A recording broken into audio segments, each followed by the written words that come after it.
Moi je viens pour retrouver des personnes avec lesquelles on fait plein de choses. On discute d'abord du projet et moi je découvre aussi des choses avec Gabi. Là en ce moment, voilà, c'est très simple et ça me vide la tête. Et j'ai l'impression d'être ailleurs. C'est vraiment être ailleurs tout en étant à Strasbourg et apprendre à planter des graines. Et l'autre chose qui me plaît, c'est de voir avec d'autres gens, par exemple Olivier ou Émilie ou d'autres personnes, comment imaginer de façon utopique ou plus concrète des projets de création sur ce site où maintenant je m'ai déjà imaginé qu'on puisse les faire ailleurs. Et aussi avec des enfants, j'aimerais beaucoup, je me rends compte de plus en plus, faire venir des enfants pour faire des choses qui peuvent être créatives. Et la création, ça peut prendre plein de formes en étant lié au jardin de permaculture. Donc.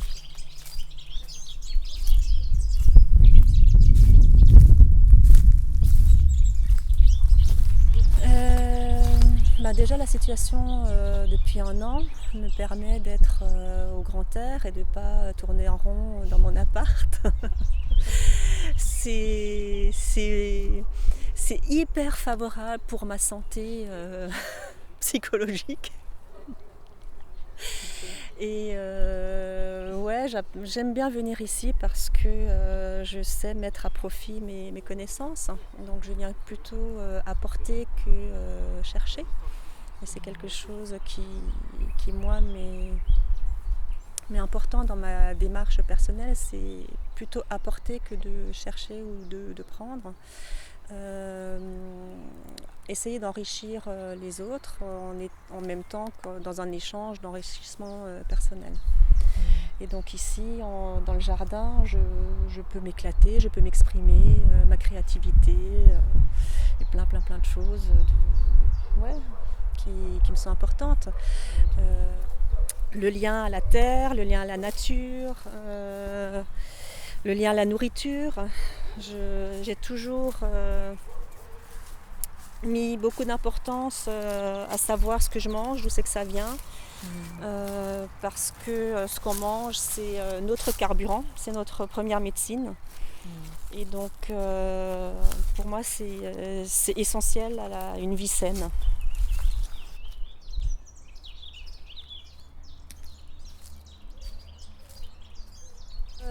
Moi, j'ai du mal à méditer. Et le jardinage, c'est une forme de méditation, puisqu'on est concentré, on est dans l'instant présent à ce qu'on est en train de faire. Tout comme mon métier, la danse, au moment où je danse, c'est de la méditation en mouvement. Et donc là, c'est de la méditation en contact avec la nature. Et voilà, ça me permet de rester ancré dans le sol, avoir le lien à la terre. Et c'est vraiment un besoin pour moi de gratter la terre. C'est vital.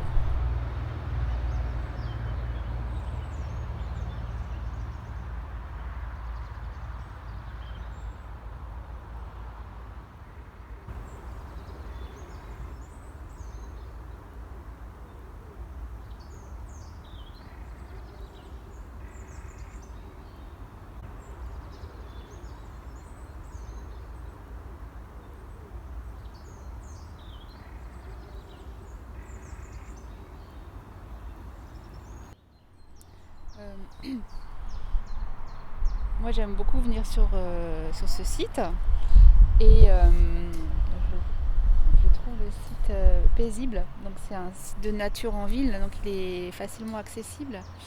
Et j'aime bien venir pour retrouver des camarades, des amis. Et j'aime bien aussi prendre un temps pour m'isoler.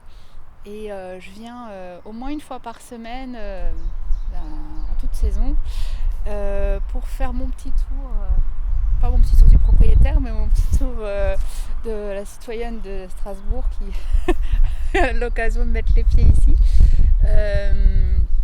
Et j'aime beaucoup écouter les oiseaux sur le site. La dernière fois que je suis venue, Anne-Claire m'a dit « Ah, t'as vu, il y a la fauvette à tête noire ». Et je l'ai pas vue sur le coup. Et après, 10 minutes après, je l'ai vue, cette fauvette à tête noire, elle chantait, et je l'ai vue, enfin j'étais contente de la voir, et elle était tout près à 3 mètres au-dessus de moi, sur une branche.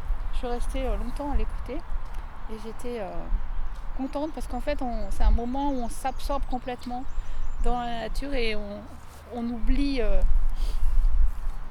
on perd la conscience de soi quand on devient un élément du paysage. Ça c'est vraiment très ressourçant, reposant. Moi ça me donne beaucoup d'énergie d'écouter le chant des oiseaux. Ressourçant. Et puis au niveau de la végétation, il y a plein de choses aussi qui se réveillent là en ce moment. Donc c'est magnifique. Tous les jours ça change. J'ai pris plein de photos des différentes phases de floraison. Et puis ce qui m'a mis en joie aussi, c'est toutes les réunions qui ont pu se faire sur le site, enfin réunions ou activités où on voit des groupes de personnes qui se connaissaient pas et puis qui sont réunies par l'envie de faire des choses ensemble ici. Et c'était joyeux et les photos, ça nous laisse aussi des bons souvenirs de tous ces moments-là. Dans le festival et puis mais pas seulement, aussi tout au long de cette période où on a eu accès à ce site.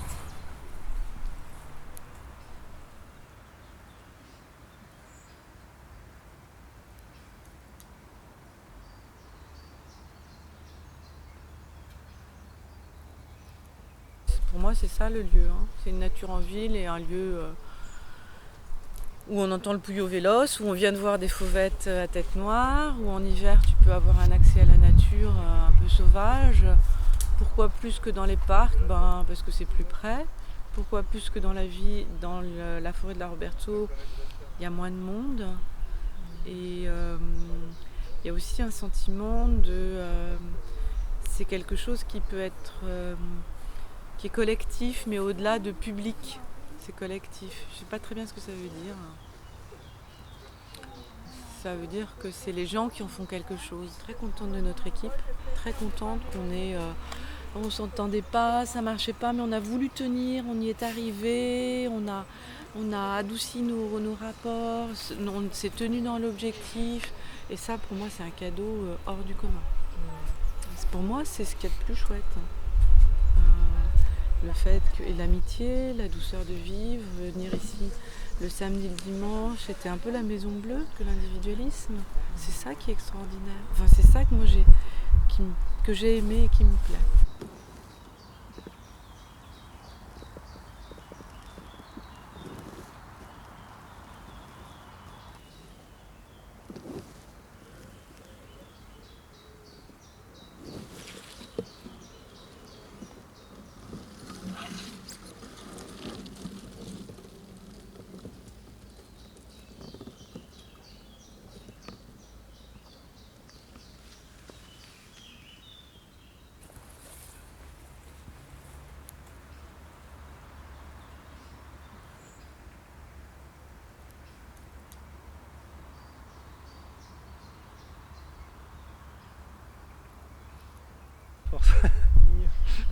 Un petit peu de stress sur YouTube, poser pas mal de questions.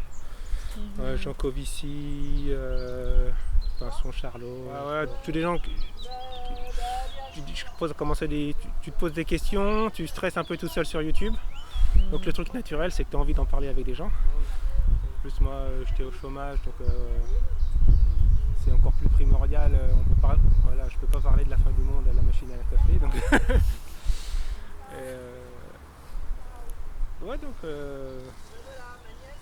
la bonne ambiance. Et puis après, petit à petit, j'ai élargi un peu ma vision juste en regardant la permaculture. Au début, moi, quand on parlait de biodynamique, tout ça, avec les calendriers lunaires, je dis oh là là, c'est quoi ce truc sectaire? Et en fait, tu parles avec les gens et ça devient intéressant et ça fait tomber un peu tous les préjugés stupides qu'on a quand on ne connaît pas les choses. En fait, on essaie de grappiller un peu de ça, de cette énergie. Et c'est ça, voir des gens, élargir les horizons. Et puis le fait de parler, de fréquenter les gens, c'est ça qui donne envie en fait. Plus que les livres, plus que les vidéos YouTube, voir vraiment les gens, surtout les gens là quand tu es un citadin. tout seul dans ton appart devant YouTube, tu te sens vraiment désemparé. Et plus tu regardes les conférences de Jean Covéchi et tu te dis plus on est foutu, à quoi ça sert. autant essayer de s'amuser jusqu'à la fin, quoi.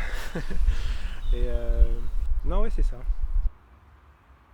Beaucoup, il faut qu'on se comprenne sur les endroits où on est et pas les lâcher. Parce que si on retourne dans nos appartements et qu'on se remet devant les ordinateurs portables et tout, ça ira pas, on n'avancera pas. Après, tout le monde n'a pas la même psychologie.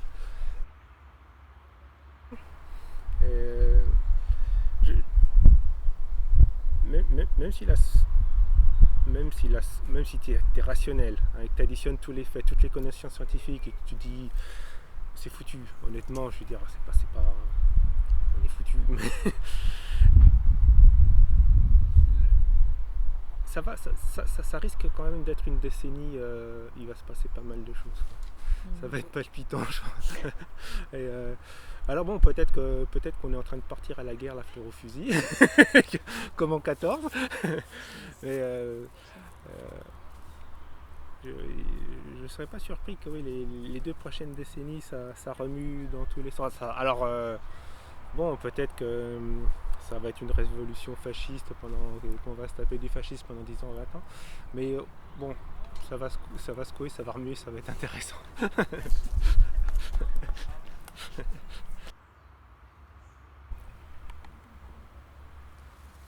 Alors moi j'ai découvert le projet Euroasis d'abord dans la presse. Je voyais de loin ce qui se passait, mais j'étais déjà bien occupée sur tout un tas d'autres dossiers de chantier. Et j'y ai mis les pieds lors de l'été 2020, pendant le camp climat, avec une association partenaire qui est des petites cantines de Strasbourg.